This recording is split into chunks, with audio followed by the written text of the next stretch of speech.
welcome back to Reality with Reality Hub. We've got Jeanene from Yeah Yeah Nah What on the line and Rob on the line. We're both remote because it's lockdown 2.0 for Victoria in Australia. For the very, very special few. And boy, do I feel special right now. God. You do feel special? It kind of feels like lockdown. Especially for unfortunate. Oh, yeah. Well, that's rough, isn't it? Tell us, Jeanene, with going through lockdown number 2 or 2.0, as Rob affectionately called it the other day, what's it like being back? Well, the most interesting thing is it's just a small snippet of the entire country, and I happen to be a part of that. And there's definitely some ism towards Victorians right now, which is really challenging. It's, the big L on the forehead, the red scarlet letter, the infested rat, which has been really interesting. And even my friend Steve from Yeah Yeah Nah What, he was in Canberra last weekend, and he said to me, I was looking for license plates, Victorian license plates, and thinking, what the hell are you doing in Canberra? Get back home. Wow. And so there's this whole thing around, oh, you're from Victoria? Okay. Leave our city, leave our town. So it's interesting. It's interesting being on the side of it. And I remember, when this pandemic first happened, Steve and I talked about, imagine being the Italians right now. The Italians are so hated around the world. First it was the Chinese, and then the Italians, and then the Spanish. Yeah. And we specifically spoke about that. Imagine going somewhere and saying you're Italian and people going, oh, get away from me. That's happening to Melburnians right now. If we talk about hotspots and we talk about where the problems lie, I think it's been dealt with quite well, because I don't think everybody should be suffering from, a small portion of the population. And I also feel that about all of Victoria. I think it's unfair for all of Victoria to be branded when most of the cases that have been reported are in Melbourne. And so, a friend of mine was saying that her friend had travelled from Greater Victoria, so not even from Melbourne where most of the cases are, and she was travelling north into New South Wales, and she got turned away from restaurants and bars with a Victorian licence plate, even though she'd been nowhere near any of the cases. In the end, she actually ended up trading her car with her sister-in-law so she could continue to travel, because she was getting stopped by police, and it was just really uncomfortable for her, even though she hadn't even been in any of the hotspots.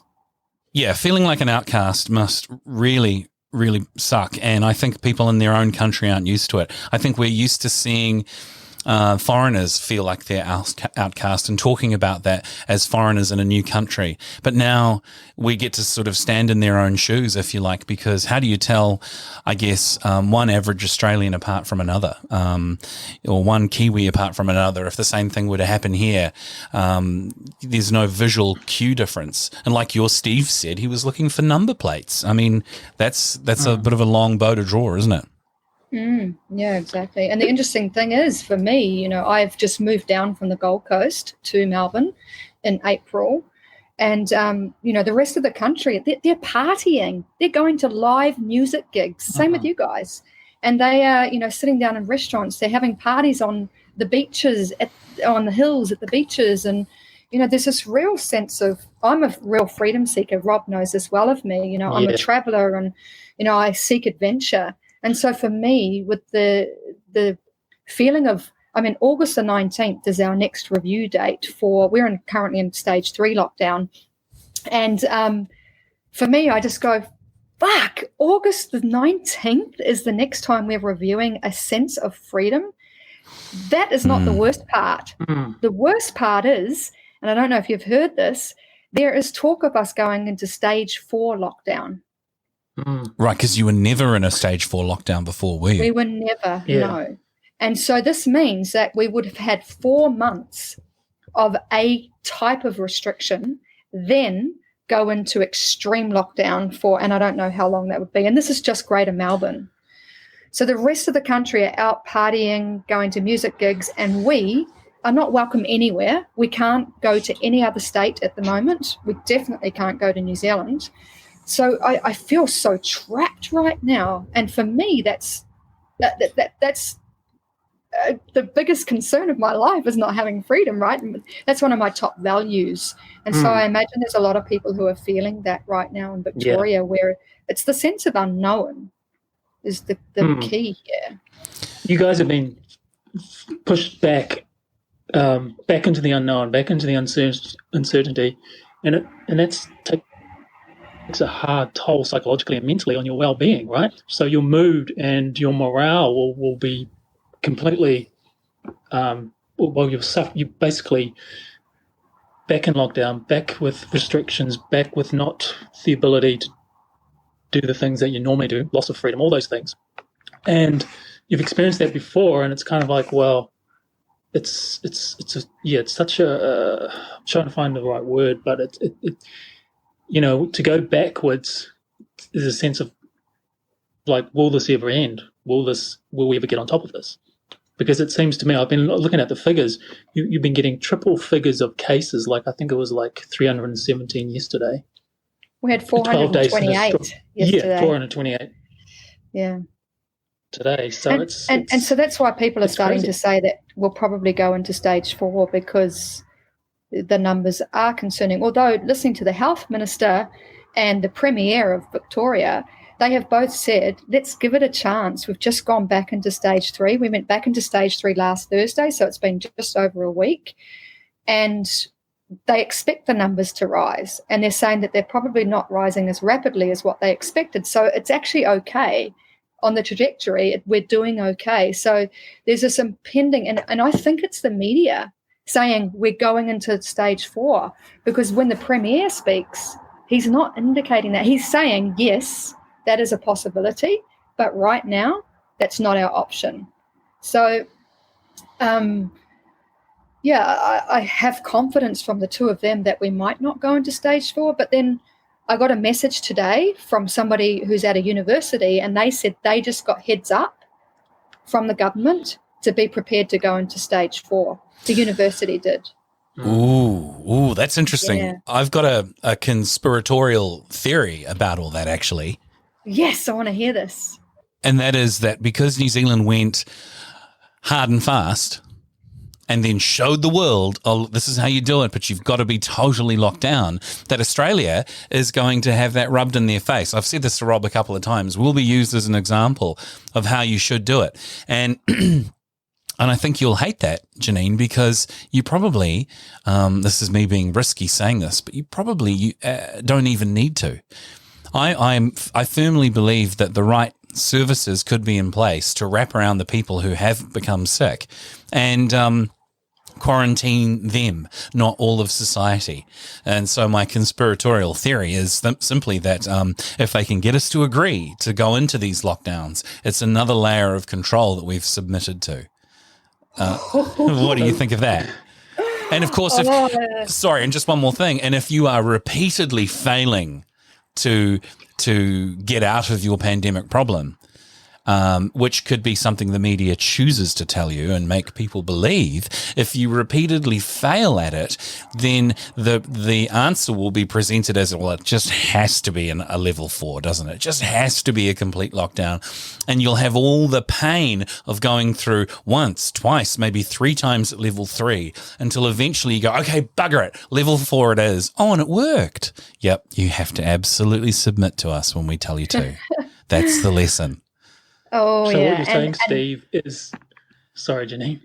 No, you go. What I was going to say, just to add to that, is what you're saying is it's like the society is being tested to see how acquiescent, is that the right word? Oh, yeah, acquiesce to power. I think that's right. Acquiesce to power, yeah.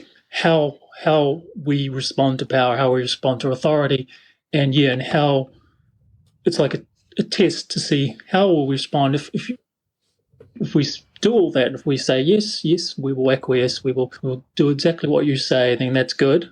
But if you don't, like the Australians kind of didn't to begin with, and you guys didn't have the full kind of level 4 lockdown, then what you're saying is that they're trying to implement that same strategy over there in Australia. because they didn't play ball first time round. Well, obviously, this is the conspiratorial approach, but it seems to me, how does anything or any structure or parent teach a child how to learn its lesson? It allows it, if it's clever, to see that the way it's trying to do it is either painful or wrong or fruitless or doesn't get results. And it allows it to make mistakes, and it forces it into a place where one answer gives one attempt to solve the problem gives pain and the other doesn't. And the one that doesn't is the one that you eventually train yourself to go, I'll have to accept doing it that way. That's the way I've got to do it. Yes. And here's the interesting thing, because you guys have been listening to our podcast as well. And, a common conversation that Steve and I have is I say we are being so fucking controlled. And Steve's like, okay, let's just say we are. We always are on some level. But, hey, if it means that we're going to get through this, then why don't we just comply, right? Let's just comply and do what needs to be done. Here's the interesting thing. I've been pushing back about this control for so long, and this is your theory playing out, by the way, Steve. I am now going, fuck it, let's just go into stage 4 and be done with it. Let's just be done with it, because I'm so fucking over being locked down and having my freedoms stripped from me that I just want this shit over and done with. And Rob, you're right. I am starting to personally feel, fuck, I can't handle this anymore. I'm a very strong, independent woman.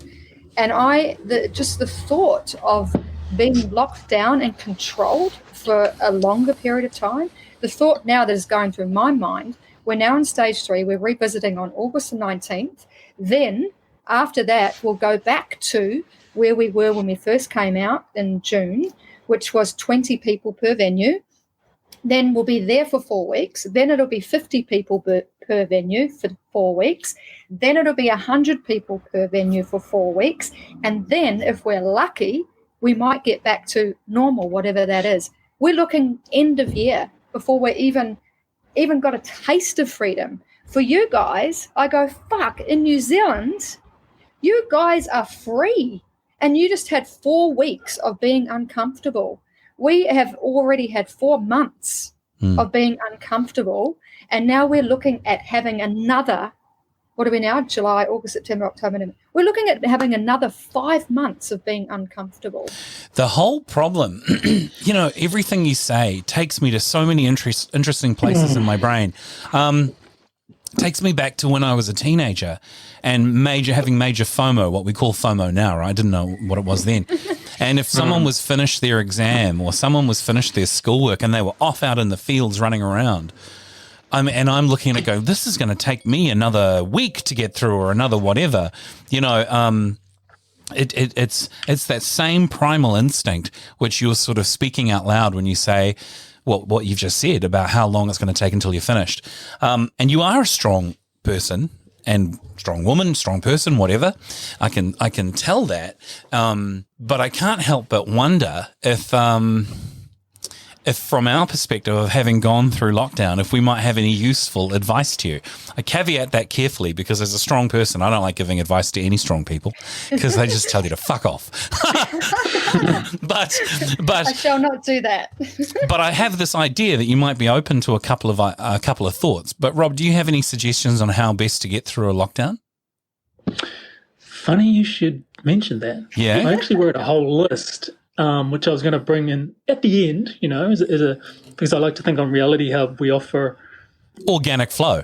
Not some organic flow, but I like to think that we come from a positive place, of a solution orientated place, and not from a more positive light. Oh, because your solution was going to be alcohol, is that right?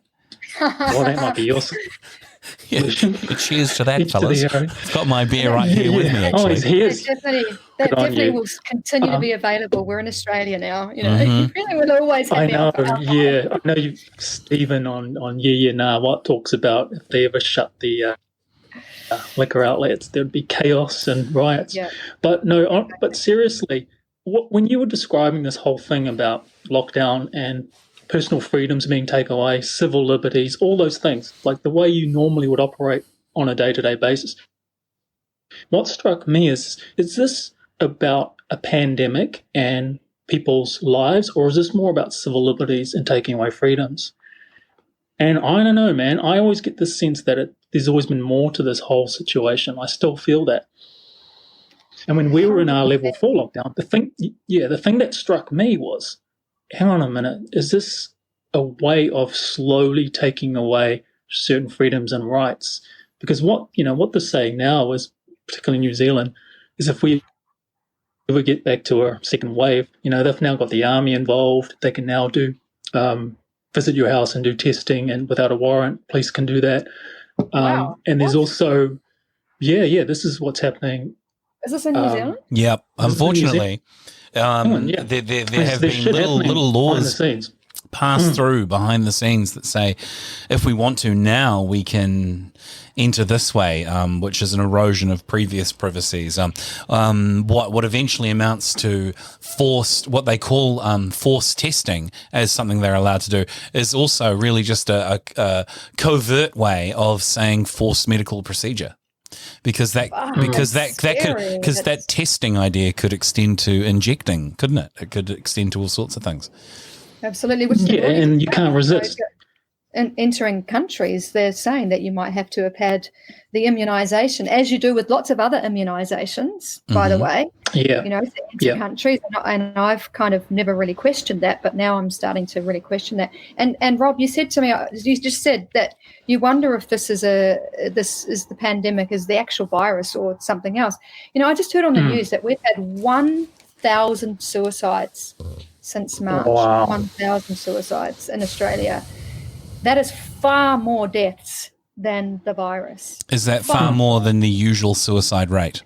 I don't know, and I would like to. That's where that information becomes interesting. Well, I mean, not only is 1,000 always bad, as much as one is bad, but if that's 1,000 over the typical suicide rate of sort of 300 or something, exactly, that's really indicative that it could have a causative effect from a result of what people are going through. Yeah, exactly. It's a real mind fuck, really. And it is. Steve, you were saying before, how is everyone starting to feel? And I've noticed that this second lockdown, there's a sense of doom, and I find myself, Rob, I'm very independent in my thinking usually, but I find myself drawn into this web of truth, which is not truth at all. And I know that because I've been questioning this the whole time. Even when, and I mentioned this on our podcast, when you read the results of how many cases there are every day, the actual daily report on the Victorian website will have a number, and then the very next line they'll say the adjusted number is, and it will be lower, and then they'll say due to 27 duplicates. It's like, okay, well, so why don't you say that is the number? You're saying it's 428, and then you're saying in the very next line the actual number is 372 because there were that many duplicates. Well, okay, the number's 372, not 428. Yeah. This whole manipulation going on. That's some incredible shenanigans. And not to mention, and we talked about this right at the beginning of this whole process, there's the confirmed numbers versus the possible suspected numbers. I mean, come on. Is it confirmed or isn't it? And just because someone has a cough or a cold, which I've had for the last couple of weeks, and I've been dealing with that because it's just sort of winter and that's been my situation this year, does that mean that suddenly makes me a COVID candidate in the sense that I could be included in those numbers if I simply say I've had a cough and a cold? That's crazy. And the testing tests for I can't remember what they're called now. Zonophones. Zonophones? I think it starts with Z or X, and so the test actually tests for this chemical, and this chemical is released when you go into a fear response, when you have a lung infection, and there's like a number of reasons why this chemical is actually produced in your body. And the COVID test is testing for the existence of this chemical in your body. And so the testing could be coming up as positive when you're A, in fear, and B, when you have a lung illness regardless of whether it's COVID or not. So what's the truth about the results? Is it actually testing this virus, or is it actually testing fear? Yeah. That's fascinating. Yeah. I wish I could remember the word, because I know what you mean. I remember I'm reading gonna look about that information as well early on. Something Soames. Yeah, you're right. Yeah. And I think as is just the general public gets so bamboozled and confused by all this scientific information and all the stuff that's running around in social media that you just cannot get the real truth of what's really going down. It's so confusing, and that's where I get really stuck.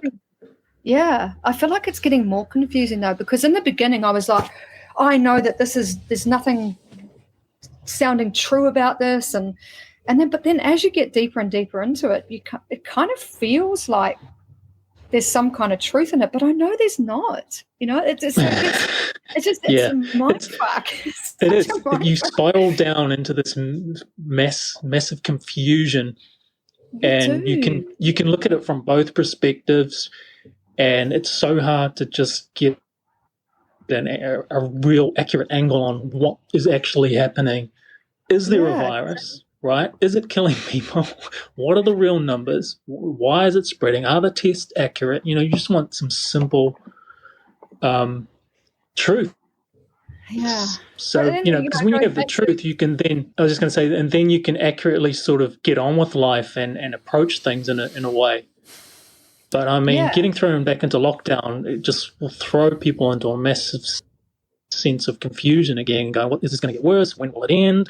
Are we really on top of this? Why is New South Wales on top of it? Or the other states on top of it? What are we doing wrong? As a part of your theory, Steve, with the let them fail and then we'll teach them to listen to us and we'll control them even more. Why do you think it's isolated to one city? Well, see, this is interesting too, because if you can isolate it to, I think you know why I'm going to say this, right? But if you can isolate, you're smiling at me. If you can isolate it to one city, if you can even do what we've seen in the UK, where it's just Leicester, or it's just a section of a suburb, which is literally split down a street, where the people on the even side of the street versus the odd numbered side of the street, some of those are in lockdown, but the even ones aren't. There's some really weird sort of ability to draw a line around a suburb and go, this part of the city is now in lockdown. Now, if you can do that, you then set precedent for being able to lock down areas while other people get on with their lives and feel like they don't need to look here, nothing to see here, moving along, because it's just normal to medically lock down people. So then that becomes a precedent where you can go through society and a small section of a suburb is locked down.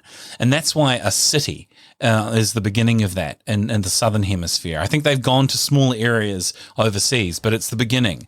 The beginning in that Victoria is really largely Melbourne, isn't it?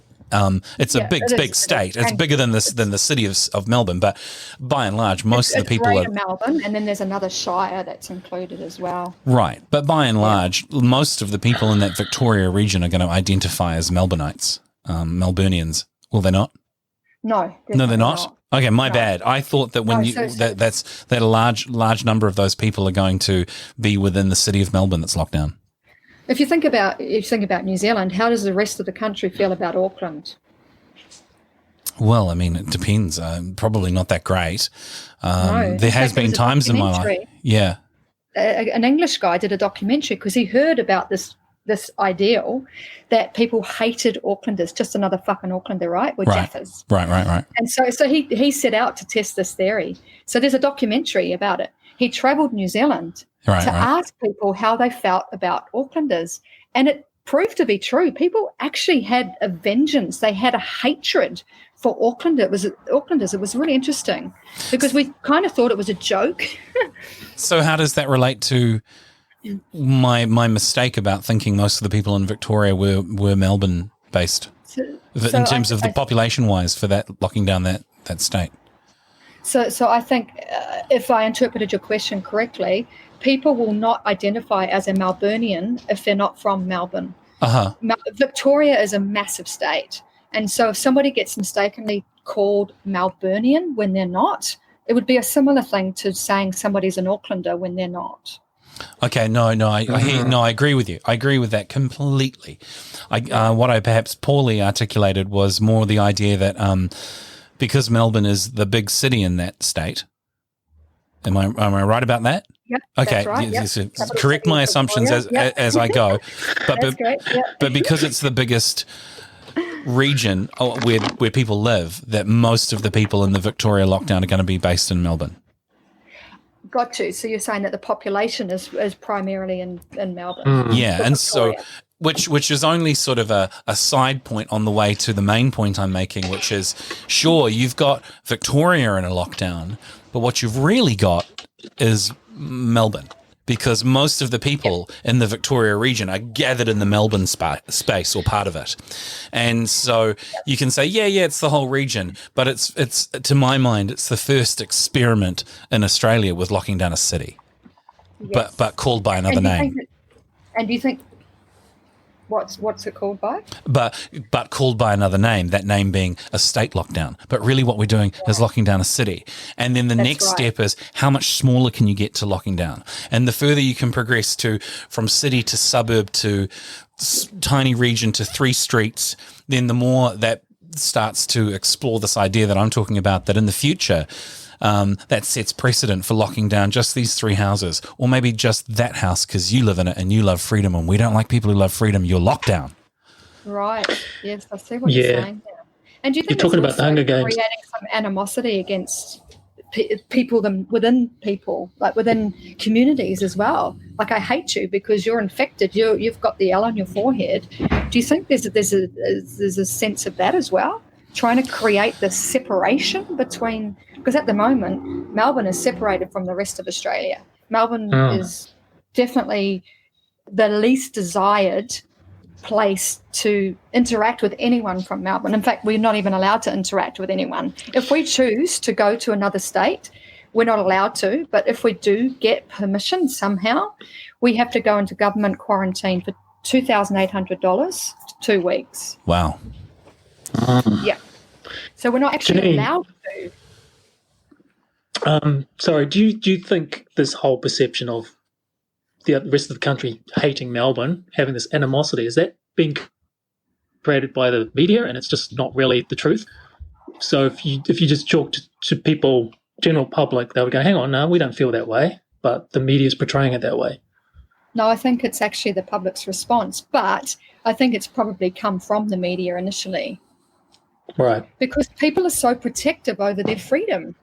Like, you look at the rest of the country, they're going, shit, we're free. Same with New Zealand. There's no way that you would want someone coming from Victoria who is in a hotspot city coming into New Zealand and potentially infecting the country, right? This is how it's perceived. Yeah, and also it's perceived that way because it's easier to blame people for things.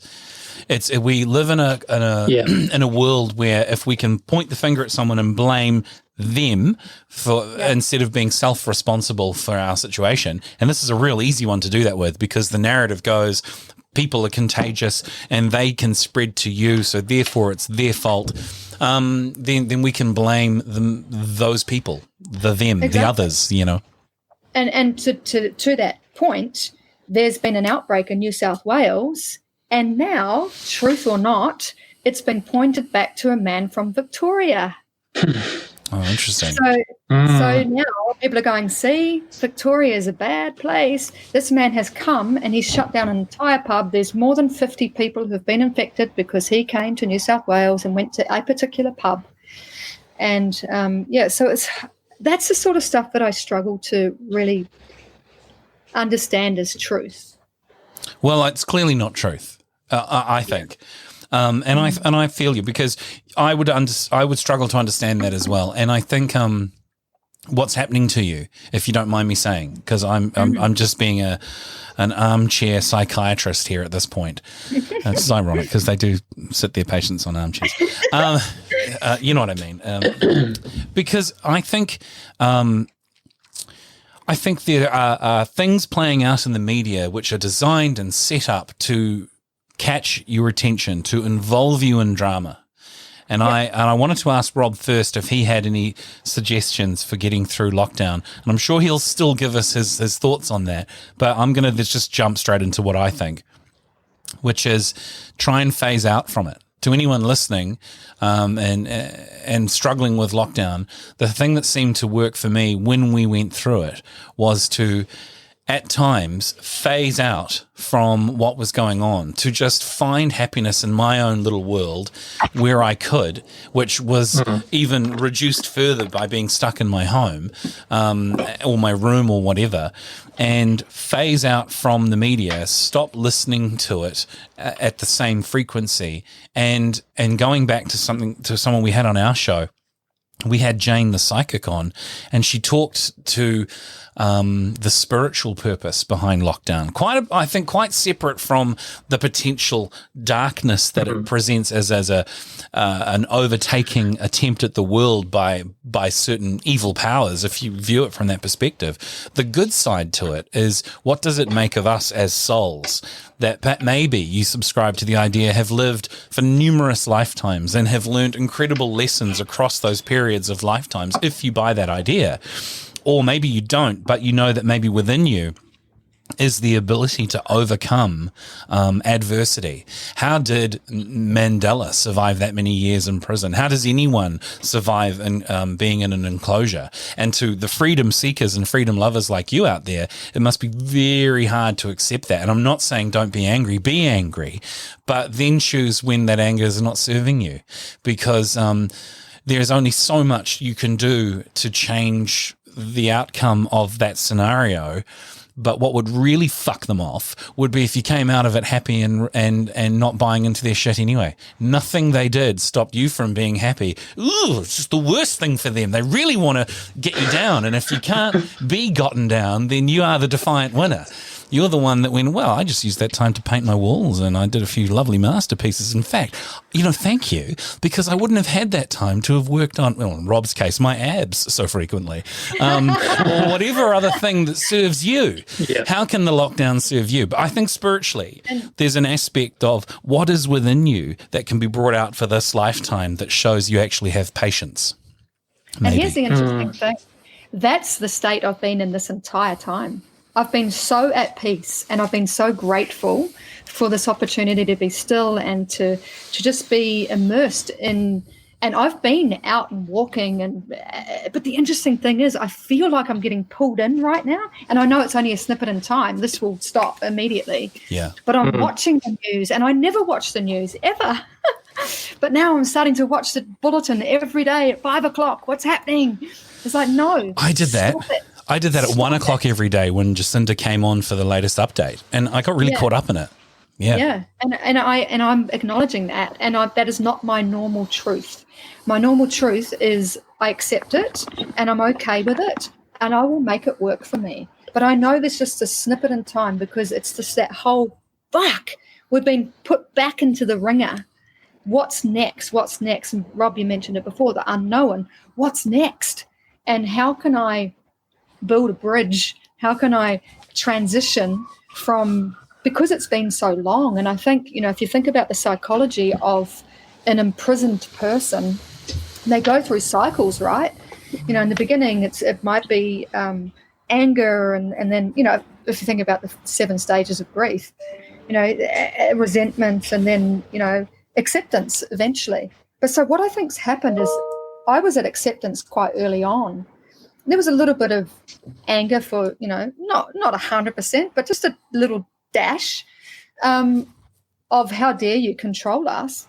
But I feel like I kind of went through that cycle, and just because we've gone back into this huge lockdown, and we're not even in stage 4 yet, by the way, and hopefully never go there. But I feel like there's this whole energy in Melbourne right now where it is, we're being told that we have to wear masks now. And so there's this compliance. I went and bought some masks today, and the whole way through I've said, I'm not wearing a mask. That's ridiculous. But then now I'm going, fuck, I need to be a responsible citizen, and I need to obey so that I am participating in the healing, and it bothers me that I'm doing this, but I do have the sense of obligation, and especially when, I've got a friend who was very, very sick with this virus, and she almost died, and I kind of feel like I'm dishonoring her if I am rebellious against what I'm being asked to do. And, Steve often says, Jeanene, what does it matter if you just comply? How does it hurt you to wear a mask? Oh, he hasn't said that specifically about a mask, but, why does it hurt you just to follow the rules for a little while? It's like, oh, I can. So I can. What was your friend's situation? Sorry, Rob, you go. I was just going to say, I think you brought up something very valuable with, what hurt would it be, to wear a mask. And I think when you dig deeper, you'll find something within yourself, because I've discovered this about myself, is I'll question, what is it about me deep within that is resisting this or triggering this? And so I think it's either some aspect of my being that needs to be healed, or some trauma that needs to be brought to the surface that is hiding there. Otherwise, because if it didn't mean anything to me, if it didn't upset me, then that's fine. You just get on with life. But obviously it is, and that's why it's a good opportunity to dive deep and to sort of try and ask that question of yourself, because that's something you can control. We're talking about all these external things that we can't control, but you can control your thoughts, your behavior, your actions, etc., how you feel about things. And this is what's so interesting. I just wanted to add that. Because I'm so aware of my healing and of my journey and of the things that, that trigger me, it's a really interesting experience for me right now, because I feel quite triggered right now. It's like, oh, shit. Okay, there's some work to be done. And I think for me it's about being still. I'm being challenged to be still. And that's a great lesson for me, because I'm never still. I'm always running away. I'm always traveling. I'm always going. I'm always in motion. And it's really intriguing. Steve, you said there's this deeper spiritual experience. And for me, I think it is about everybody being still. Oh, that's profound. I agree. I think that's, it's really hard to say how you could generalize the meaning for everyone. But if you could say it, I think you've said it very well.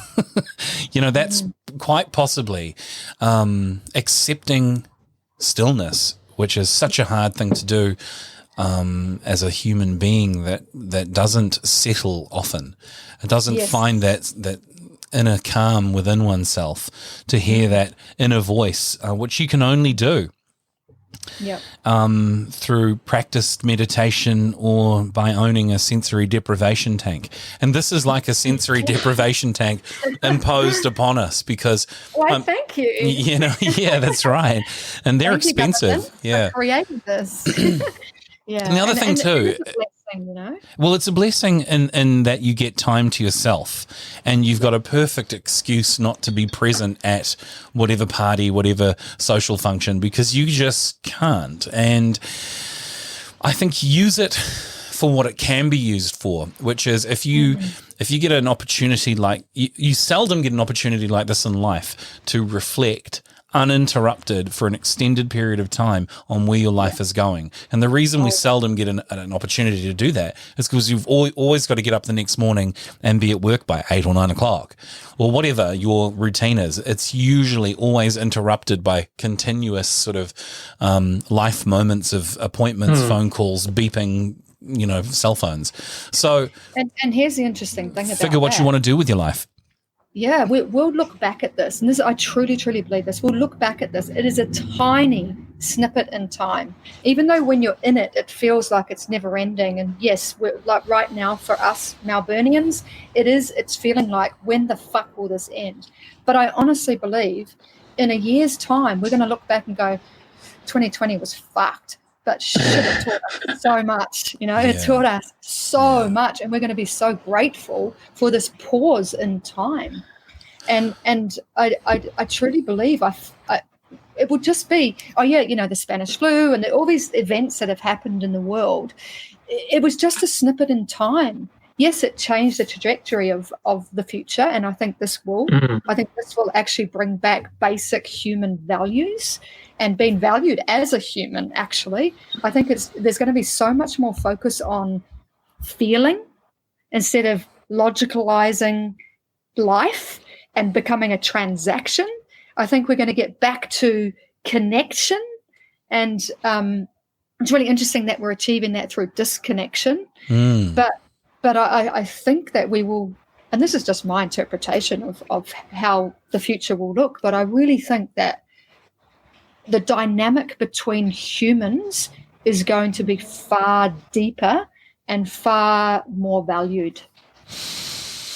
If this time went by without you as a person changing, or at least wanting something different in your life, you'd have to say that maybe it was a waste, because most of us are living lives that we're not entirely happy with.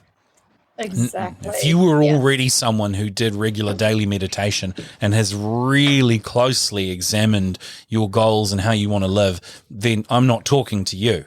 But if you're someone who has just lived on autopilot, and after this month is over, when they review, in your case in August and so on, or when the lockdown is lifted, if after that time you just carry on life as you always did and no changes have taken place, this was a huge waste. This was a lost opportunity you didn't take advantage of.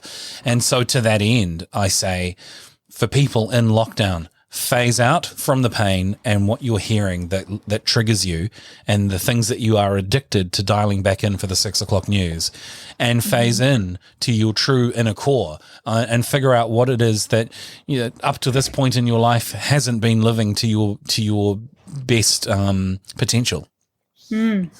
I agree 100%. And, you know, I think also you mentioned that maybe it's not for people who are having a regular meditation practice and have really clear goals. I think it's also for them, because I feel like this huge realignment because the people around them are changing as well. You know, so that the whole society is, we're birthing something completely new. And so to be a part of that new community, that new society, it's important to constantly be realigning and readjusting self, right? So that you're consciously aware of the interactions around you. Otherwise, you're segregated anyway. And so I feel like there's always a recalibration when there's a shift. And like you say, if there are people who do not feel any change whatsoever at the end of all of this, well, they can just take it as a loss. And for them, maybe it will increase their victimhood, you know, because people who are victims will see this as something that is a blow to their victimhood. And I guarantee they're probably saying, why is this happening to me?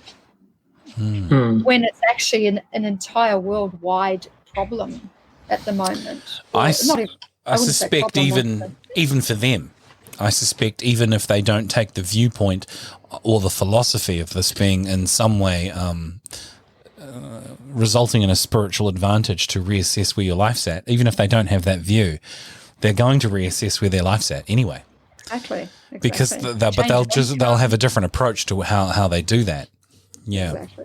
Because they don't have a choice, because they're faced with themselves. In the lockdown, I think we all came face to face with our own feelings and thoughts because we couldn't escape them. Exactly. And if you can't get out to get the drugs you normally have, the alcohol you normally have access to, or whatever, you come face to face with those inner demons, don't you? Yeah, exactly. And that's why I think people have to have shifted in some way. And that's why I also think that this is why we'll be a more deeply connected community, because people are acknowledging, or will be acknowledging, that they do have feelings, and they haven't got the blinkers on and just getting up, going to work, coming home, feeding the kids, going to sleep. You know, there's just that lack of connection when we're in that mode. And so we've actually had to stop and connect with the people around us. And, you know, I've been living alone during this, so I haven't had to deal with, you know, living in a home with multiple people, but I can only imagine how difficult that has been, facing not only your own demons but the people around you and having to moderate self for the change in other people around you that you've potentially never experienced. Yeah. Because you're right. I'm thinking about that. I've not lived with.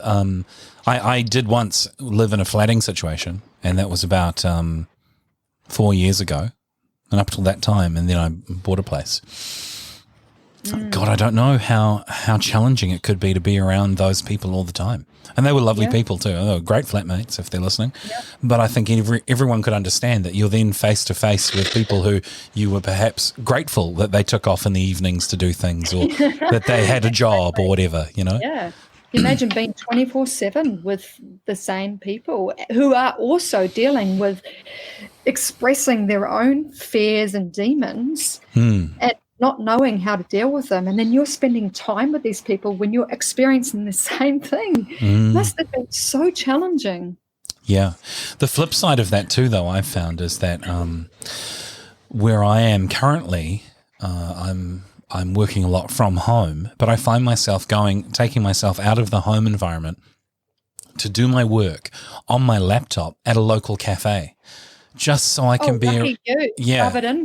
No, well, this is obviously our post-COVID scenario, but I actually found myself. I've come to realize I like to be around people, but I don't necessarily want to talk to them. I just want to be knowing that they're still alive and walking past in an environment where I can be like, oh hey. But really, I'm focused on my computer. But it is an entirely different chemical effect on my inner well-being versus just being alone. Yeah, it's very different. Yeah. That's actually how I used to work best, in cafes. That's how I used to work remotely all the time. Yeah. And so that is one of the things I've really struggled with, being able to focus working from home, because I love that ambient sound and that community that's in a public place like that. And so when you're confined to a home where it's you kind of it's strange. It's very strange. So yeah, I honor that experience, you know. But you know, there's another thing, right? How appreciative are we? And this is a conversation that Steve and I have had. How long will this last for post-COVID? And just for those listening, you're referring to the Steve who's the co-host with you on Now What podcast. Yeah, that's true. Shout out to Steve. Big shout out to Steve. Is how long will it last? But I feel like there's this real sense of gratitude for the simple things in life. You know, like for me, sitting in a cafe on my laptop, I haven't done that since February. And that to me is something that I just yearn for. You know, I would love to be doing that again. And when I do it next, I believe I will be so in awe and so blessed and so grateful for that opportunity. Then how many times later will I not have that anymore? You know, how long will that last for? How long does this sense of gratitude remain? I 100% agree with you, so much so that the very first 2 or 3 podcasts after lockdown from us came from a cafe. I don't know if you heard them, Jeanene, but Rob and I went to the Avondale Cafe, and we just sat in there and went, my God, we're out. Yeah. I remember that very clearly. How amazing is that? Yeah. And now, do you think anything of it? No, well, that's how quickly the novelty wears off. Yeah. That's just being human, though, right? Yeah. So, touching on what you said, Steve, you know, it's human. Even if you're like, I'm an introvert, but I want to connect with people. I want to be close with people. I want to be connected with society because we're social creatures. So that's perfectly normal. And then, when you're without something, you miss it. But then when it re-enters your life, it just normalizes again. I always remember reading, I'll quote something from Lance Armstrong when he was diagnosed with cancer and he was going through that process. In his book, It's Not About the Bike, he said, I just cannot wait to get back on my bike, to feel healthy, to have that beer, to, you know, just to feel the sunshine. And sure enough, when he was recovered, he went back into his normal sort of habits of, well, this is just normal again. I'm sitting in front of the TV having a beer. It's just normal. So I think we just shift between those two things. You know, we're always, when we're feeling like we're missing something, it's just naturally and normal to crave it. But when it's satisfied, then it's natural and normal to just feel like, well, that's just life again. But Well, we I do think take things for how granted. lucky are we here in Melbourne that we're getting to experience that in a long form. Yeah. Right? We had a little snip of it for a moment, got taken Yeah. away from us again, and now shit, we're going to be grateful again. Mm. We're so blessed. That longitudinal experience. Yeah. And you either see this entire situation, this moment in time, as an opportunity for personal growth, to evolve as a human being, or you don't. And there'll be plenty of people who won't. They'll just revert back to their normal way of being, and maybe it's not their in this lifetime, and maybe it's not their life path to evolve into in a more awakened individual, to work on themselves and develop and be, from that point of view, to deepen yourself as a spiritual being and to really answer those deep questions within yourself. Because I know there are people out there that don't think that way. That they're very much. The majority don't, do they? So I'm really intrigued to see what the outcome will be of this, because other people who ordinarily triggered into spiritual growth, will they potentially be? Because it's something that they've already considered, or? Yeah, I hold the belief that when a soul is meant to be triggered into spiritual growth, or however we may perceive that to be, then they just will. But I've also held the belief that we are, I'll screw this saying up, but we are souls having a physical experience. That is our spiritual growth. So you may not be a physical being interested at all in spiritual experiences. You may not be termed spiritual in any aspect of your life, but you don't need to be. You are a spirit having a physical experience. And so if your intended purpose on this plane of existence in this physical dimension was to learn about money and the stock market and shares and buying homes and possessing power, you might argue, well, that's not a very spiritual person. But that was that spirit's growth to choose that. So at any moment, people can flick a switch, which I believe is governed by one's soul, of when spiritual growth is to occur for that physical lifetime, for that embodiment. And it will happen rapidly. Yeah. Or it could be for some of us who, myself, I can only speak for myself, very, very slowly over a long, long period of time as I try to come to grips with the romantic idea of being a spiritual person, which by and large probably I'm not, but I give it thought, which is more than some do. So, but I've often been in my life someone who wished I had more spiritual ability, only to come to the realization it's okay. I'm a spiritual being having a physical experience. Do what your physical experience demands of you, because that's where the learning is. If it is difficult to save money, then it is a spiritual experience to gain the discipline of saving money. And yet you go, but that's a physical activity. Yeah, but that was the spiritual lesson. Yeah, that's a very interesting way of looking at it. I like that approach. Well, people have this ideal of what spiritual is, right? Well, it's even worse when you've got sort of the new agey, sort of wispy spoken people who talk about being spiritual. And and I'm you do that so well. Thank you. I know you do. And I have the crystals, and I have the special spiritual clothing, Age, don't you? the New Age religion, and I'm a vegan, and I'm everything that indicates outwardly to the world that gives the virtues of spirituality. And you just think, okay, so what have you achieved in your life? And then they go, well, I'm a spiritual person. I don't need to achieve things.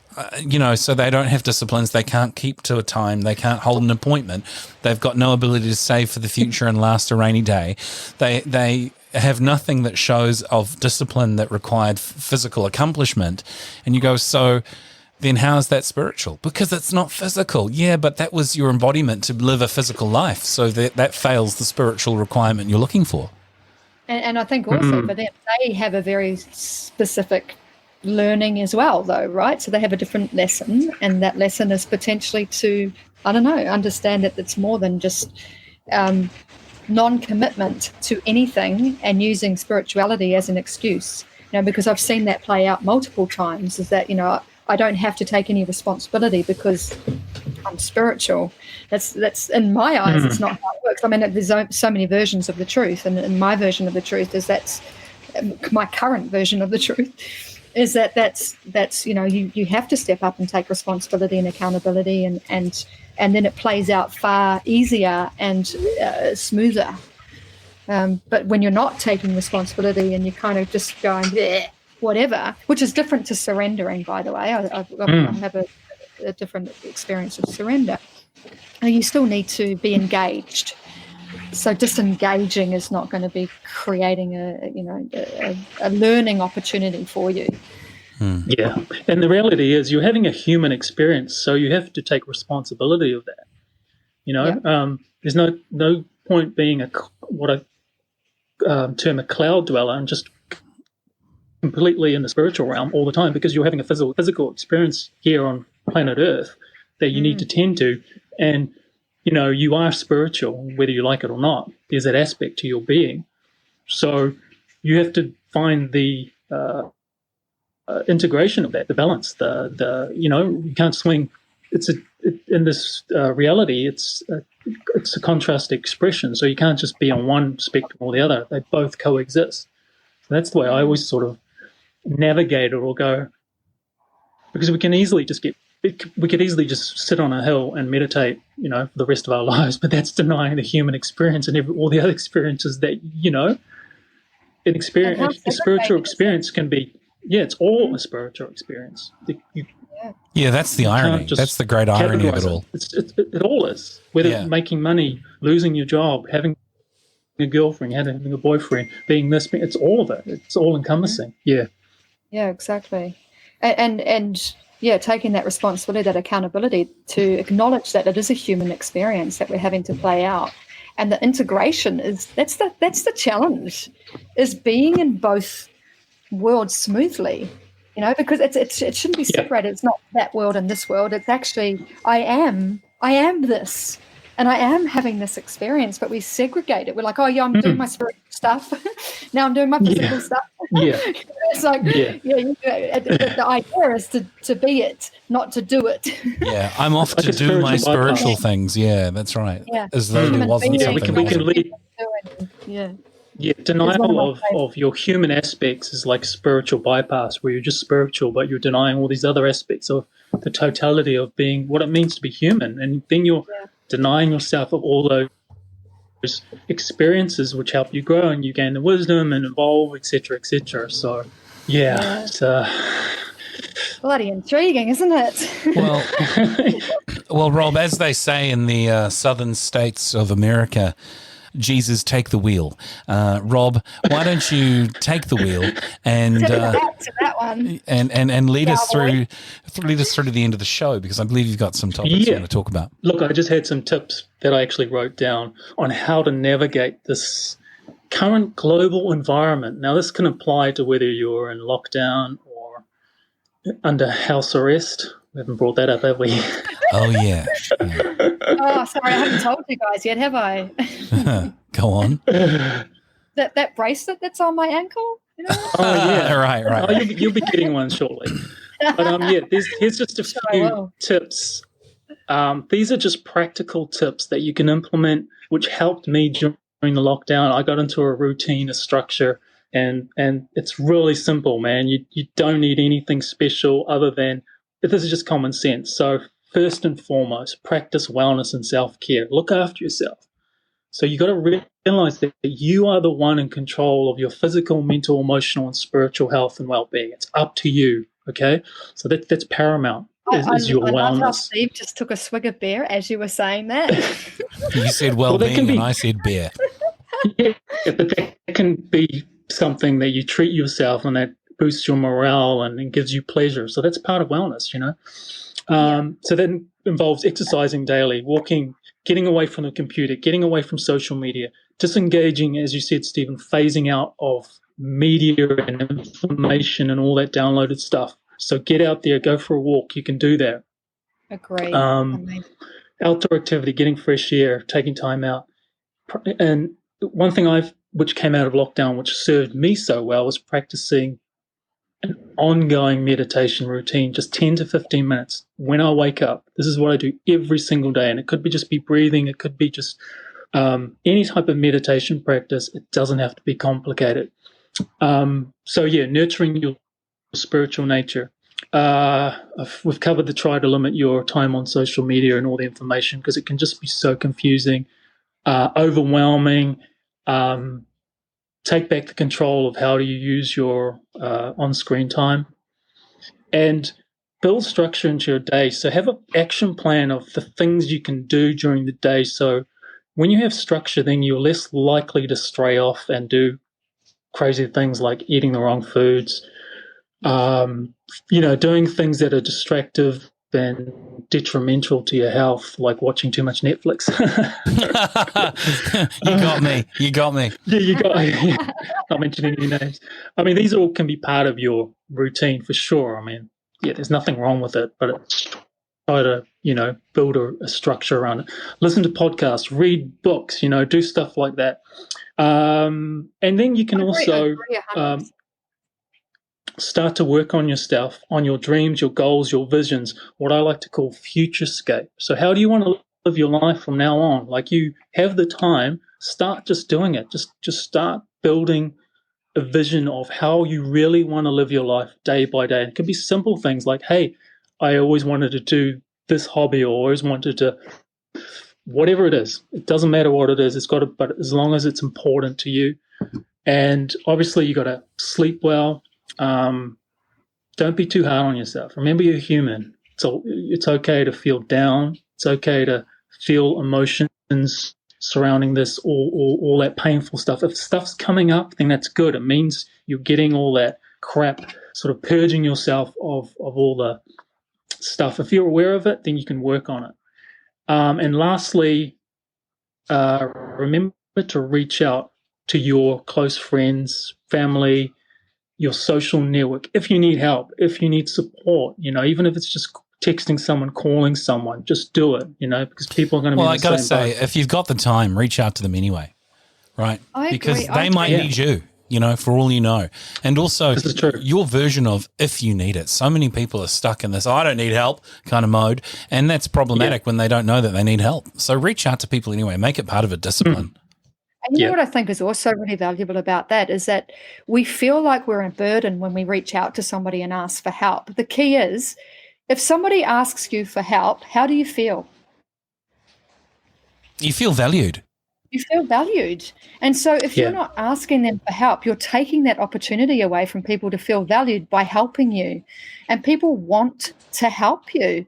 And so, I'm learning this because like I said before, I'm very independent and I don't like to ask for help. I am learning to ask for help. And, as I mentioned to you, I have been living alone since April in a lockdown. And it's been really interesting because I haven't interacted with many people at all.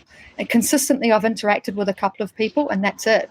And so for me, I've identified, even though I'm not really a sociable person, like I wouldn't say that I feel like I need to be around people. In fact, I'm the same as you, Rob. I'm an introvert, and I feel drained by people often. Yeah. So I do need to be alone to recharge, and I really value being alone.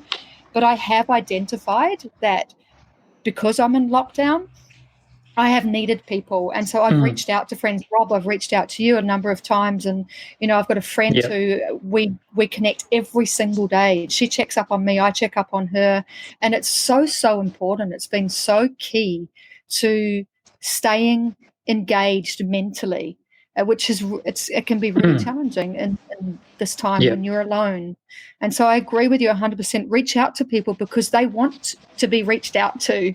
People want to feel honored. People want to feel valued to be reached out to. So I love that. Yeah, nicely said. Well said.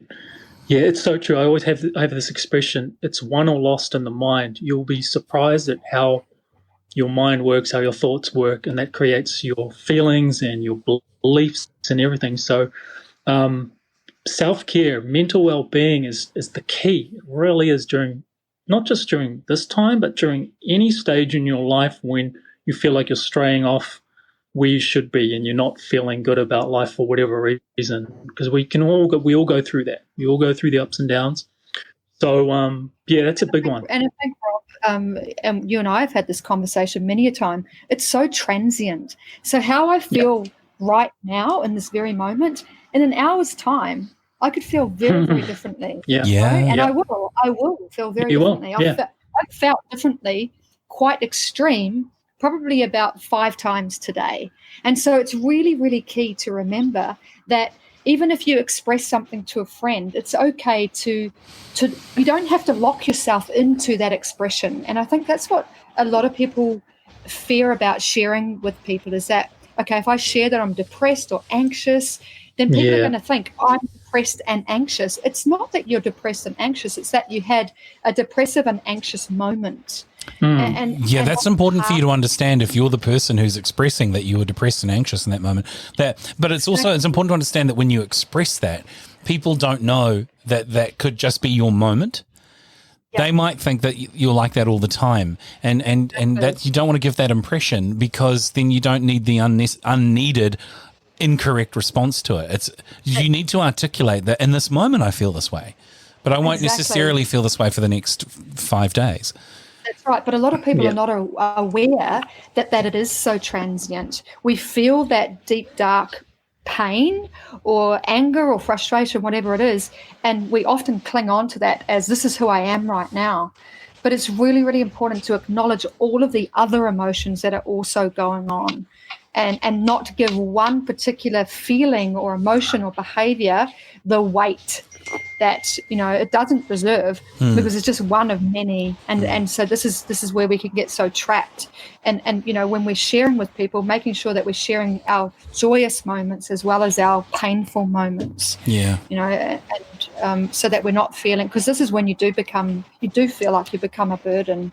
How many times has anyone listening had a conversation with someone regularly and they go, oh God, every time I speak to Joanna, she's always deep and dark and depressive, and it becomes both for Joanna and for yourself awkward to have that conversation, because it's like, oh shit, she's going to be really depressive.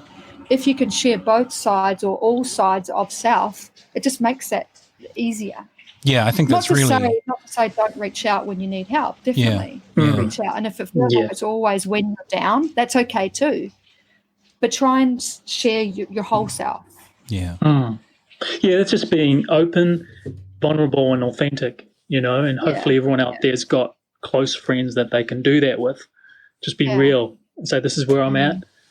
We all go through the highs and lows of life. It's part of the human experience. It doesn't define you. You are not your thoughts. It's, everything is transient, as you say, and no feeling is final. So, that's it, Rob. The way you said it doesn't define you. I think that's what we really need to acknowledge here, is you're not being defined by the conversations that you're having. Yeah. The greatest, most successful people on the planet go through down phases, depression, struggles, adversity, failure, and it either makes you stronger, or it makes you, and makes you more resilient, or it builds character, all those things. And I think a lot of times social media has a part to play on this, is that we see all the success and we get envious of that and we go, oh, they've got it so good. But that's just a minute fragment of time that was curated and edited with the right lighting, with the right angle to show the right lighting. World. Yeah, well, it's all that, a moment in time to say, hey, my life's wonderful, I'm successful. So that's bullshit. Yeah. You peel back the layers, they're going to go through all the same shit. And, if anything, the Instagram, we all do it, we're all guilty of it. We look at these people and we go, fuck, they've got amazing lives. Oh, how they do this? It's just a facade. It's just an image. It's not reality. So I think that's just worth mentioning that and reminding people that, comparison is such, that's another topic. That's going to be a whole other topic. I've actually got some notes on a topic that we can talk about comparison and envy in the modern world, and how it's always there, but it puts you on. It's such a tough thing. We do it all the time as human beings, and it must be so hard, particularly on the young people who are brought up in that world. Yeah. So, but we'll leave that for another time. You reminded me of that old saying, Rob. Comparison is the thief of joy. Oh yeah. Hell yeah. Yeah. So true, isn't it? Yeah, I haven't heard that one Because for a while. it's removing from ourselves and not, it's a whole nother discussion, like you say. Jeanene, we're coming close to our end. Do you want to wrap up with any final words of wisdom, and the same from you, Rob? I guess for me, it's really, and just jumping on what Rob is saying is, to there's that whole saying of, you feel satisfied in life when you have something to do, someone to love, and something to look forward to. And if you think about when your freedoms have been perceived to be taken, find freedom in the life that you're living or where you're at, which is what I've been really good at doing over the past 4 months. But really, if you could focus on those things, have something to do every day. Rob, you talked about having a routine. Have something to do, someone to love. Someone to love can be you, and often it needs to be you. This is the link that we're missing, right? I'm learning this. Someone to love, and then something to look forward to. So planning something to look forward to, whether it's, a Zoom call with a friend next week or in a couple of days, or having a virtual drink with someone, or setting up something in the future, travel plans for next year, mid next year, or, whatever it might be, something to look forward to is something that gives us hope. And I think right now in Melbourne in particular, because if we go back to, our original topic was around, Melbourne being in lockdown. If you think about Melburnians, we need hope right now because, as you said, Steve, there's this whole potentially chess game being played where we are the pieces and we're being manipulated into, oh, come and comply. Oh, gotcha, checkmate. And so for us, it's important for us to have hope that there is a life outside of the controlled mechanism with which we are currently residing. Something to look forward to me is really essential. For me, it's going to the bakery. It's currently still open, and it's one of my favourite vices is to have freshly baked quality bread. It should indeed be an essential service. It's an essential service, no doubt. Exactly. So fingers crossed the bakeries stay open and I can get my daily dose of yeast. Great. Well, I'm gonna say my last words and then let Rob finish up, and we'll and go to music on that. But it's just listen. If you're listening to this and you've struggled with the fact that you're in a lockdown 2.0 somewhere in the world, or you're back at it again, the words of wisdom expressed today by both Jeanene and Rob, I think, more valuable than you might realize, because both of them captain their own ships in terms of employment and business and the way they earn a living. And what's key for that, if you're in a situation where you're usually doing work for other people and you find yourself with a whole lot of free time that drives you mad, take a leaf out of the book of people who run their own lives and run their own businesses, because from that you'll see people who structure their own discipline and have the wisdom to find ways of filling their days. Now, I'm not saying every business person who works for themselves has that, but I know Rob does, and I suspect you do too, Jeanene. So on that, guys, if you want to hear the things that Rob has said, replay them again, because I think they're great advice for staying sane in your own time, in your own space, when all you've got to look at is the person looking back at you in the mirror. Rob, do you want to finish up? Yeah, well said, Steve, and well said, Jeanene. It reminds me of the saying that life is either happening for you or to you. So there's a clear distinction in that, and I know which side I'm on. Realize that you have more power within you, and you are a creative being. So whether you like it or not, you are creating your life moment by moment. It's that simple. So you don't need any external coaching or advice or knowledge. It's all within you. It's all contained within you. And if that's the one lesson that there's nothing wrong with seeking knowledge, but realize that you have more knowledge within you, but it's about accessing it and becoming aware of it and empowering yourself. And as you say, Jeanene, you either fall in the victim mentality, where you need this external help me, save me sort of way you navigate life, or you become an internal outward being where you have all that power and all that knowledge, and you start imprinting that into the world is the way I like to look at it. Yeah, that's pretty much all I've got. Look after yourself. That's the number one thing. It is literally the number one thing on every level. And you have the power to do that, and you're in control of that. Nice. Couldn't agree more. Yeah, absolutely. Look after yourself, guys. Look after yourselves. Hope. Thanks, there is Jeanene. hope. Thanks, guys. Thanks for having me on.